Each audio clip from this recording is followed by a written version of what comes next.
အားလုံးပဲမင်္ဂလာပါကျွန်တော်ဒီနေ့ဗီဒီယိုမှာကျွန်တော်တို့ဖုန်းထဲကိုကောင်းတဲ့ကြော်ညာတွေရောမကောင်းတဲ့ကြော်ညာတွေရောဒီလိုမျိုးကြော်ညာတွေပေါင်းစုံတက်လာတာကိုကျွန်တော်တို့ဖုန်းထဲကနေဘယ်လိုမျိုးအဆင့်ဆင့်ပိတ်သွားမလဲဆိုတာကျွန်တော်ပြောပြတာမှာဖြစ်ပါတယ်ဒီရဲ့ဗီဒီယိုမှာကျွန်တော် setting 3ခုကိုကျွန်တော်ပိတ်ပြတော့ပါမယ်ဒါကြောင့်မလို့ဒီဗီဒီယိုအဆုံးထိကြည့်ပါပိတ်ပြပါမယ်နော်အရင်ဆုံးကျွန်တော်တို့ကိုယ့်ရဲ့ဖုန်းထဲမှာ Gmail ဆိုတဲ့ application ကိုကျွန်တော်လိုက်ရှာပေးပါ Gmail ဒီရဲ့ M ပုံစံလေးနဲ့ပေါ့နော်ဒီဟာကိုကျွန်တော်တို့အရင်ဆုံးနှိပ်လိုက်ပါဒီလိုမျိုး Gmail ထဲရောက်လာပြီဆိုရင်ကျွန်တော်တို့ညာဘက်တောက်ဆိုမှကျွန်တော်တို့ရဲ့ icon ပုံစံလေးရှိမယ်ပေါ့နော်ကိုယ့်ရဲ့ profile ပုံစံလေးကျွန်တော်တို့တစ်ချက်နှိပ်လိုက်ပါဒါမျိုးပေါ်လာပြီဆိုရင်ကျွန်တော်တို့ manage your Google account ဆိုတာကျွန်တော်တို့နှိပ်ပြရမယ် Google account ကျွန်တော်တို့ပြင်ဆင်မယ်ပေါ့ဗျာ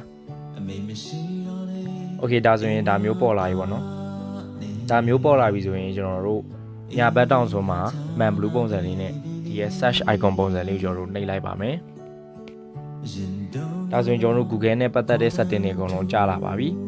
ဒီထဲမှာကျွန်တော်ကကြော်ညာကိုပိတ်ရှင်တဲ့အတွက်ကျွန်တော်တို့ AD ပေါ့နော် add setting ဆိုတာကျွန်တော်နှိပ်ပေးရမယ် add setting ကိုနှိပ်ပြီးရရင်ဆိုရင်ကျွန်တော်တို့က add personalization is on ဒီဟာလေးကိုကျွန်တော်တို့တစ်ချက် off ပေးရမယ်ပေါ့နော် turn ဒီ keep on နဲ့ turn on ရှိရယ် keep on ဆိုတာဒီတိုင်းဆက်လုပ်မယ်လို့ပြောတာပါ turn off ဆိုတာကျွန်တော်တို့ဒီကြော်ညာတွေပိတ်မယ်လို့ပြောတာပါ turn off ဆိုတာလေးကျွန်တော်နှိပ်ပေးပါ got is ဆိုတာလေးနှိပ်ပေးပါ Okay ဒါဆိုကျွန်တော်တို့က setting တစ်ခုကိုပိတ်လိုက်ပြီပေါ့နော်ပိတ်လိုက်ပြီဒါဆိုရင်ကျွန်တော်တို့ပြန်ထွက်လိုက်မယ်ကျွန်တော်တို့ဒုတိယ setting တစ်ခုကိုသွားမယ်ဒုတိယ setting ကတော့ကျွန်တော်တို့ Google နဲ့ပတ်သက်တာပဲဖြစ်ပါတယ်အရင်ဆုံးကျွန်တော်တို့ရဲ့ဖုန်းမှာ setting ဆိုတာရှာမယ် setting ဆိုတာရှာမယ်ပေါ့နော်ဒီမှာ setting ပေါ့ပြီးရင်ကျွန်တော်တို့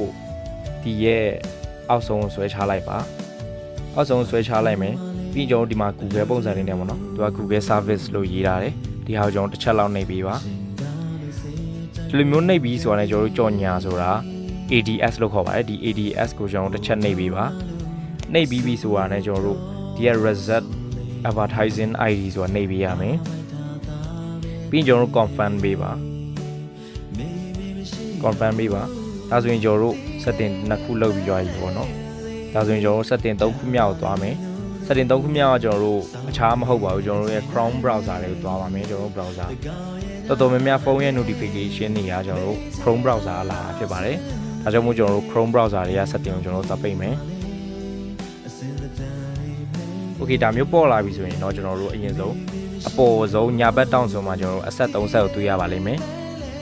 ဒီ asset 3 set ကိုကျွန်တော်တို့နှိပ်ပြီးရင်ကျွန်တော်တို့ setting ပေါ့နော်ဒီအောက်ဆုံးမှာ setting လို့ရေးရတယ်ဒါကိုတစ်ချက်နှိပ်ပြီးပါဒါမျိုးပေါ်လာပြီဆိုရင်ကျွန်တော်တို့ကအောက်ကိုဆွဲချပေးပါပြီးတော့မှကျွန်တော်တို့ SID site setting ပေါ့နော်ဒီရဲ့ site setting ကိုကျွန်တော်တို့ဝင်လိုက်မယ်တစ်ချက်နှိပ်လိုက်ပါပြီးပြီဆိုတာနဲ့ကျွန်တော်တို့ကြော်ညာနဲ့ပတ်သက်တာရှာမယ်ပေါ့နော်ဒီရဲ့ Google မှာကျွန်တော်တို့ ADS ဒီမှာ ADS ပေါ့ဒီဟာလေးကိုကျွန်တော်တစ်ချက်နှိပ်ပေးပါသူကကြော်ညာတွေကိုကျွန်တော်တို့ဝင်မယ်လို့ကျွန်တော်တို့ allow လုပ်ထားတယ်ခွင့်ပြုထားတယ်ပေါ့နော်ဒါကြောင့်မို့ကျွန်တော်တို့ရဲ့ဖုန်းထဲကိုအဲ့လိုမျိုးကြော်ညာကြီးတက်နေရဖြစ်ပါတယ် Chrome ကလာတဲ့ကြော်ညာတော်တော်များများမကောင်းတဲ့ကြော်ညာကြီးဖြစ်ပါတယ်ဒါကြောင့်မို့ကျွန်တော်တို့လုံးဝမဖွင့်သင့်ပါဘူးဒီရဲ့ကြော်ညာတွေကျွန်တော်တို့တစ်ခါတလေနှိပ်မိရင်လဲကျွန်တော်ရဲ့ဖုန်းထဲကို virus ဝင်သွားနိုင်ပါတယ်ဒါကြောင့်မို့ဒီ setting လေးကိုပိတ်ပေးပါ allow ဒီနေရာမှာကျွန်တော်တို့တစ်ချက်လေးဆွဲလိုက်ပါတော့ဒါဆိုရင်ကျွန်တော်တို့ Chrome က